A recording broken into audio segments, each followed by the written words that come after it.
કેવી રીતે કરવો જોઈએ આ જ્ઞાન યજ્ઞ, આ ભાગવત સપ્તાહ કેવી રીતે કરવી જોઈએ? ત્યારે કહ્યું કે વિવાહે યાદૃશમ વિત્તમ તાદૃશમ પરિસવ્યતે. જેવી રીતે આપણા દીકરા દીકરીના વિવાહ લગ્ન કરીએ ને આના અંદર જેવો ધનનો ખર્ચ કરીએ ને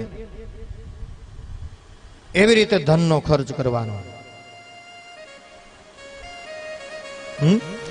કલ્યાણકારી શ્રીમદ ભાગવત, દીકરા દીકરીના લગ્ન કરીએ ને એમાં આપણે કેવો ખર્ચ કરીએ,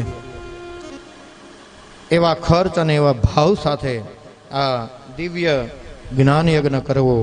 ત્યાર પછી આગળ બીજું કહ્યું કે તીર્થે વાપી, ક્યાં કરવી જોઈએ કથા?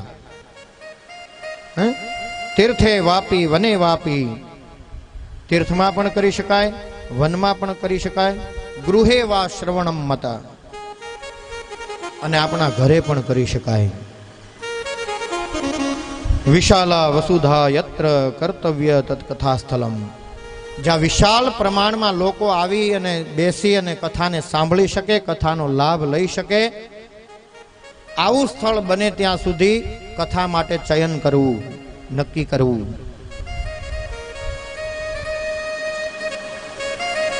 તીર્થે વાપી વને વાપી, તીર્થમાં પણ કરી શકાય, અને વન એટલે કે જંગલમાં પણ કરી શકાય. નૈમિષારણ્ય છે, બદ્રિકારણ્ય છે.